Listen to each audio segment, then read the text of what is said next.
মেঘলা দিন, কি সুন্দর ফুরফুরে বাতাস। কখন যেন এই বাতাসের সাথে আমিও উড়ে যাব। এমন আবহাওয়া থাকলে মনটা সত্যিই ভালো হয়ে যায়, মনে আর কোনো দুঃখ কষ্ট থাকে না। এখন তো আবার বৃষ্টি শুরু হয়ে গেল দেখছি। যাই, আগে গাছের মাঝখানে ডালটায় গিয়ে বসি, তাহলে আর ভিজবো না। কি সুন্দর বৃষ্টি, কিন্তু এই বৃষ্টির সময় একটু খিচুড়ি না হলে কি আর চলে? বেঁচে থাকতে এমন দিনে স্বামী ছেলে মেয়েদের সাথে নিয়ে কত খিচুড়ি রেঁধে খেয়েছি, অথচ শাকচুনি হওয়ার পর একদিনও তা খাওয়া হলো না। কি আর করার, এখন এই গাছের ডালে শুয়ে শুয়ে বৃষ্টি দেখি। গিন্নি, আকাশে মেঘ এখনো থই থই করছে, মনে হচ্ছে না বৃষ্টি আর থামবে, বুঝলে তো? হ্যাঁ, বৃষ্টি তো পড়েই যাচ্ছে, থামার আর কোনো নামগন্ধ নেই। এদিকে কত কাজ পড়ে আছি, তার কোনো হিসেব নেই। এই বৃষ্টির জন্য কোনো কাজ করতে পারছি না। রান্নাটাও তো করতে হবে, না হলে খাবো কি? ঘরে আর কিছুই নেই রান্না করার, আবার বাজারও তেমন কিছু নেই। কি যে করি বৃষ্টির মধ্যে। আমি বলি কি, যা আছে তাই দিয়ে খিচুড়ি চাপিয়ে দাও চুলার উপর। এই বৃষ্টিতে খেতেও ভালো লাগবে, আর ঘরে যা আছে তা দিয়ে হয়েও যাবে। সে তো তুমি ঠিকই বলেছ, কিন্তু খিচুড়ির জন্য তেমন কোনো মশলা নেই। মশলা ছাড়া খিচুড়ি তুমি খেতে পারবে? খুব পারবো, ও নিয়ে তোমায় ভাবতে হবে না। তুমি রান্না শুরু করো দেখি।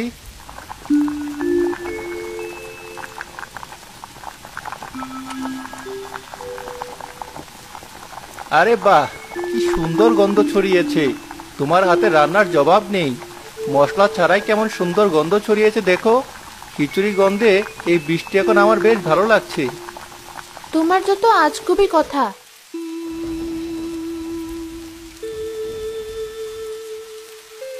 আরে, খিচুড়ির গন্ধ বেশি আসছে না? মনে হচ্ছে ওই বাড়ি থেকেই আসছে। কি দারুণ গন্ধ!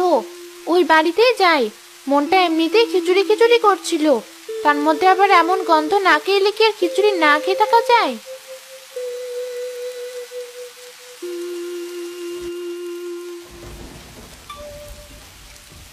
এলাম তো খিচুড়ি খেতে, কিন্তু ওদের সামনে থেকে খিচুড়িটা সরাবো কি করে? আর আমাকে দেখে ফেললেও তো সর্বনাশ হয়ে যাবে। আমি বরং অদৃশ্য হয়ে থাকি, একটু অপেক্ষা করি, আগে দেখি কি করে, তারপর সুযোগ বুঝে খিচুড়ি নিয়ে হাওয়া হয়ে যাব।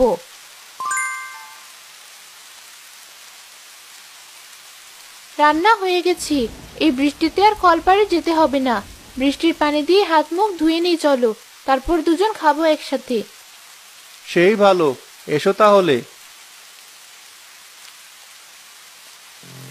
এই তো, খিচুড়ির কাছে এখন কেউ নেই, ওরা দুজনে গেছে হাত ধুতে। এই সুযোগ, আমি আমারটুকু খিচুড়ি নিয়ে কেটে পড়ি।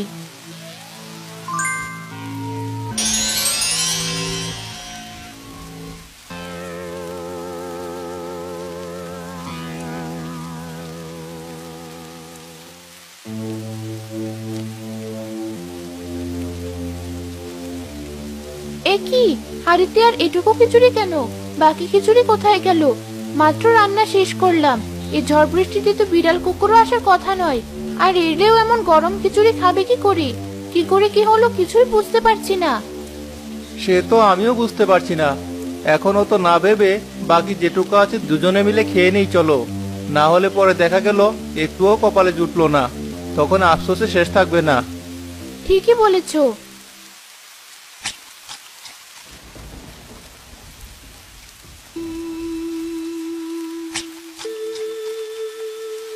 বৃষ্টির সময় গাছের ডালে বসে এমন গরম গরম খিচুড়ি খাওয়ার মজাই আলাদা। কাঁচা পশু পাখি খেতে খেতে মুখটা একেবারে নষ্ট হয়ে গিয়েছিল, আজ একটু স্বাদ ফিরল। বউটার রান্নার হাত বেশ ভালো। ঘরে যে আর তেমন কিছু অবশিষ্ট নেই, এবার কি করে চলবে আমাদের? তুমি কিছু একটা করো। কি করব বলো তো? 3 দিন ধরে কাজে যেতে পারছি না, বৃষ্টি হয়েই চলছে। এদিকে টাকা পয়সা যাচ্ছিল, সব শেষ হয়ে যাচ্ছে। এখন তো মনে হচ্ছে না খেয়ে থাকতে হবে। এত চিন্তা কেন করছো?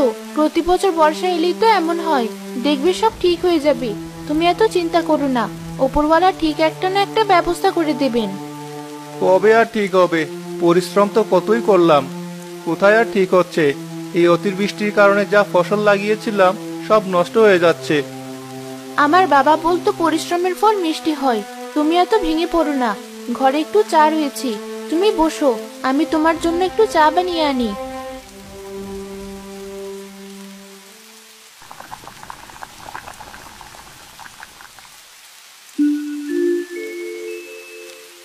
এই নাও চা।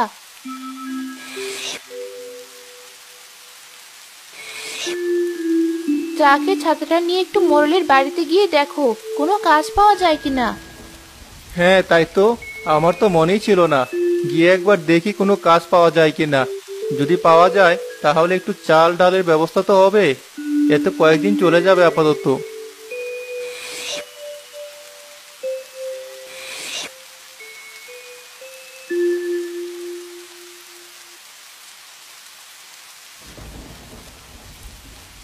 আরে ফেলু যে, তাই এই ঝড় বাদলের মধ্যে আমার কাছে কি?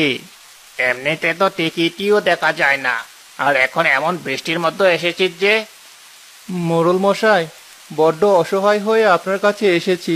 আজ কদিন হলো কোনো কাজ নেই, টাকা পয়সাও আর তেমন নেই। ঘরে যা খাবার ছিল তাও এখন শেষ হওয়ার পথে। আর দুদিন কোনো রকমে চললেও এরপর হয়তো আমাদের না খেয়েই মরতে হবে। দয়া করে আপনি একটু সাহায্য করুন, আমাকে কোনো একটা কাজ দিন। বিপদে পড়েছিস বলে তুই এখন ঠিকই আমার কাছে এসেছিস, কিন্তু যখন আমার কাজের লোকের দরকার হয় তখন তোকে ডেকেও পাওয়া যায় না।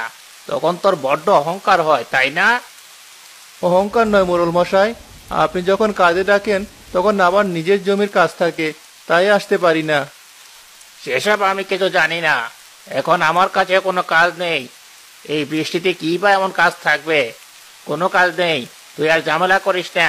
এখন চলে যা, আমাকে একটু বৃষ্টি দেখতে দে দেখি।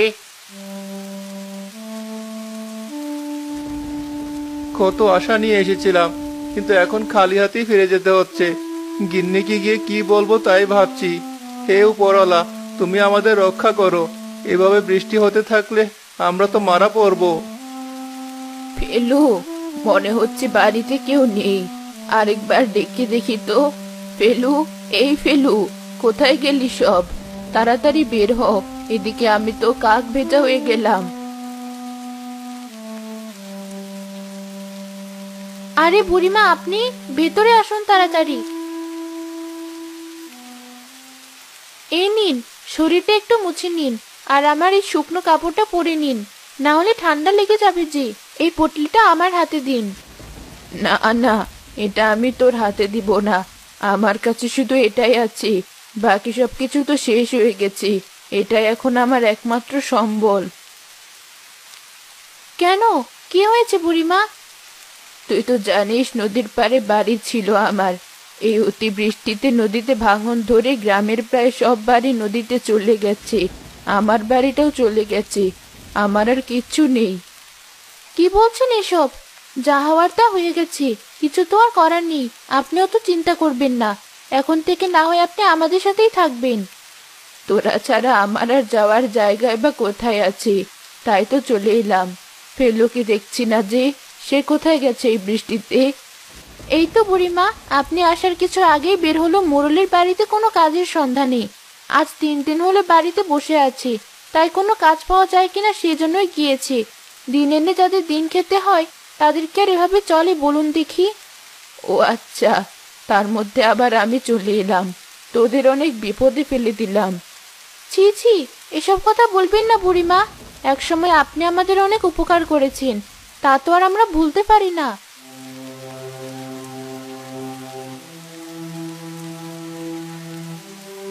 তুমি চলে এসেছো? এত তাড়াতাড়ি চলে এলে যে, কোনো কাজ কি পেলে? না, কোনো কাজই পাইনি। কি যে হবে, এত বৃষ্টির মধ্যে কেউ কোনো কাজ করাবে না।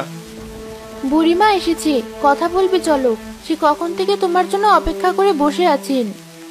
এই বর্ষার দিনে আবার বুড়িমা কেন আসলো?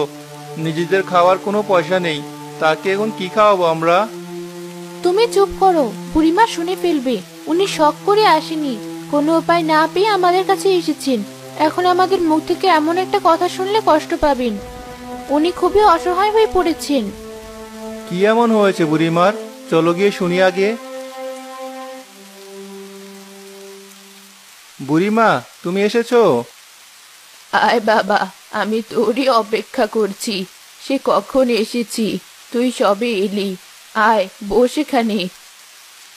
কেমন আছো তুমি বুড়িমা? তোমাকে এমন দেখাচ্ছে কেন?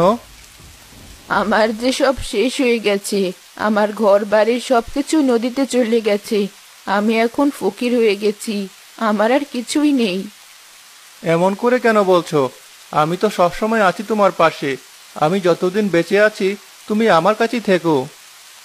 আমি জানি তুই কখনো আমাকে তোর বাড়ি ছেড়ে যেতে বলবি না, সেজন্যই তো তোর বাড়িতে এসেছি।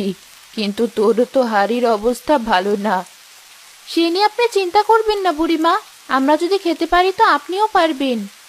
ফেলু, তুই ভাগ্য করে এমন বউ পেয়েছিস।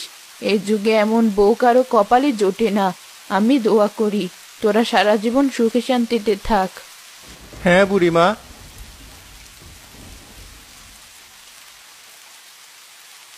বৌমা, রাত যে অনেক হলো, আমাকে কিছু খেতে দে। কাল থেকে আমি কিচ্ছু খাইনি। আবার বৃষ্টিতে এতটা পথ হেঁটে আসতে আসতে বড্ড খিদে লেগে গেছে। বলতে লজ্জা করছি, কিন্তু আমি যে আর সহ্য করতে পারছি না।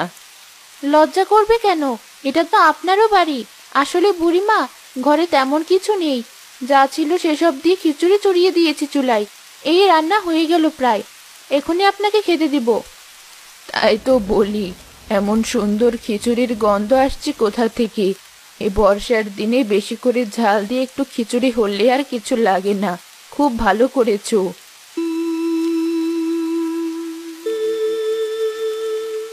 বাহ, আমার সে খিচুড়ির গন্ধ। মনে হচ্ছে আমার রান্না করেছে। যাই তাড়াতাড়ি ওই ঘরে গিয়ে দেখি।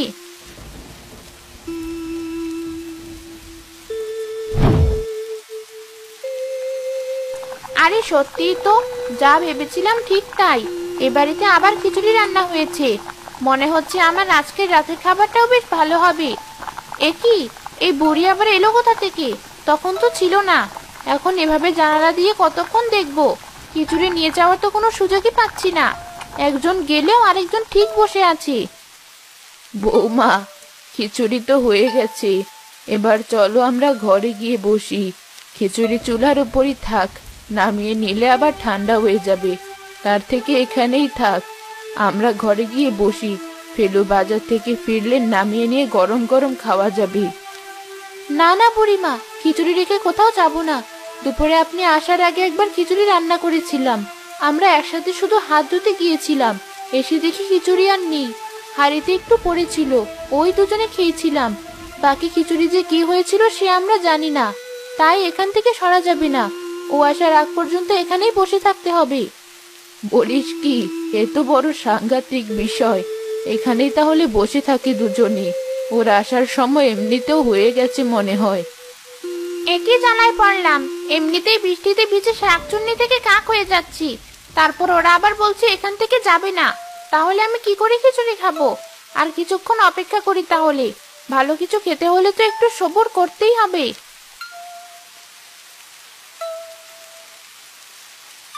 না না, আর সবুর করা যাচ্ছে না। একে তো ভিজে কাক হচ্ছি, তার উপরে খিচুড়ির গন্ধে পাগল হয়ে যাচ্ছি। এদিকে এরা বসে বসে গল্প করছে।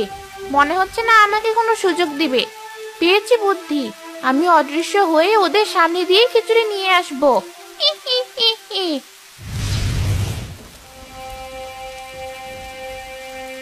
বুড়িমা, আমিও যা দেখছি আপনিও কি তাই দেখছেন? আমিও তো তাই দেখছি। এসব কি হচ্ছে? পালা তাড়াতাড়ি। এ নিশ্চয় কোনো শাকচুন্নির কাজ। কোনো শাকচুন্নির হয়তো তোদের সংসারে নজর পড়েছে। পালা এখনই। হ্যাঁ বুড়িমা, তাড়াতাড়ি চলুন।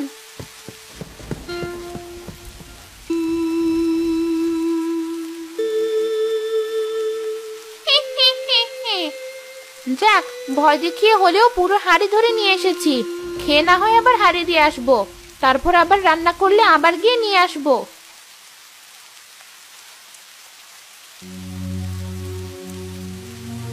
এ কি, তোমরা ভয়ে এমন কাঁপছো কেন? কি হয়েছে তোমাদের?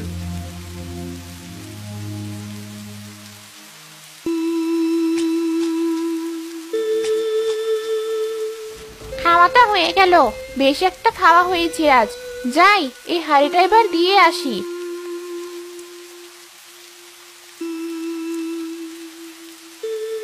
আরে, মনে হচ্ছে ঘরের মধ্যে ওরা কি সব বলা বলি করছে।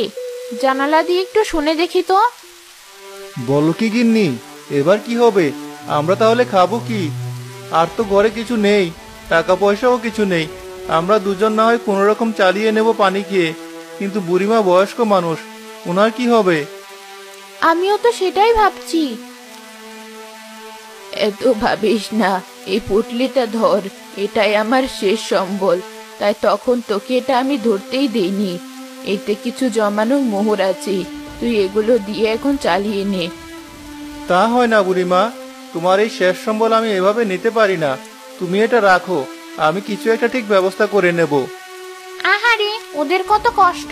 ওরা সবাই অনেক ভালো মানুষ, কিন্তু আমি ওদের সাথে বড় অন্যায় করেছি। আমি ওদের সাহায্য করব।